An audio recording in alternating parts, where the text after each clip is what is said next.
Well, when I first went to college, I was an acting and design major, but then I hated drafting, so I stopped designing. And then I switched to acting and directing, and in the last year there I wrote a play that ended up doing well in that American College Theater Festival stuff.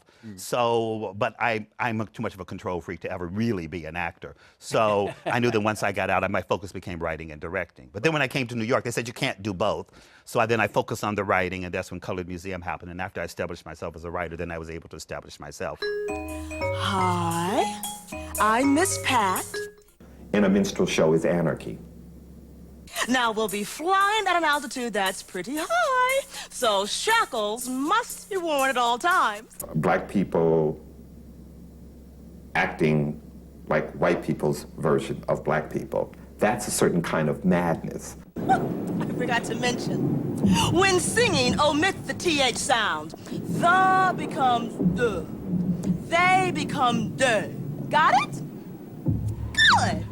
I really firmly believe that if a character is human and flawed and goes through some sort of catharsis, we find ourselves inside of them. The show is not the typical African-American show. Jelly is dark. I love the character so much because he really is some sort of American everyman to me. We're all like him. We all being a mutt, being a country of mutts, being a country of mutts, everybody here is so perpetually trying to embrace some sort of purity. So that therefore he became, for me as a character, not just a story about a musician and not just a story about a Creole/African-American, but a story really about this American hero who suffers from which I think is the defining tragedy of this country, which is he was a racist. I think that this play is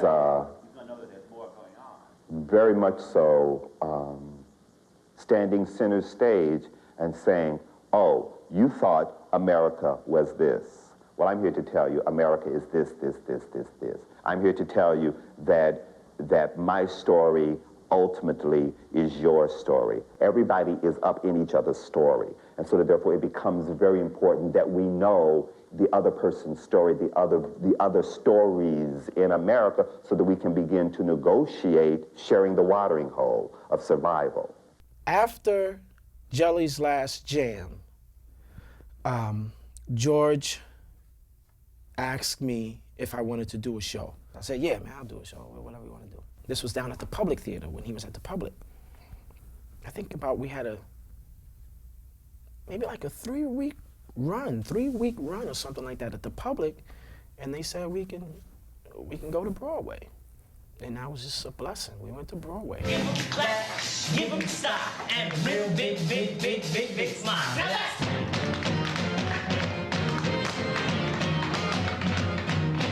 your tux is fixing right.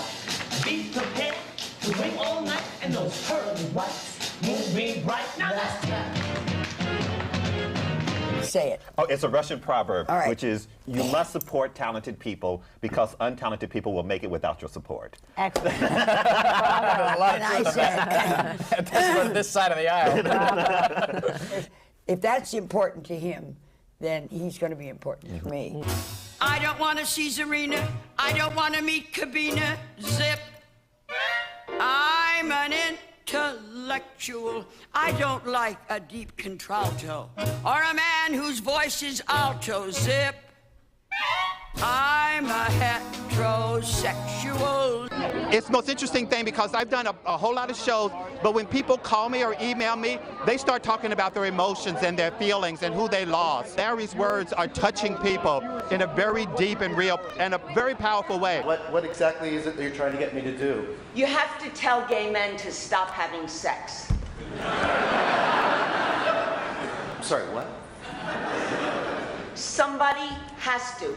Why not you? Well, wouldn't it be better coming from you? It's a preposterous request. That night I leave a diamond nickel in my pants pocket. I believe that if you fully commit to one moment, the next moment instantly reveals itself, and you really don't have to work hard.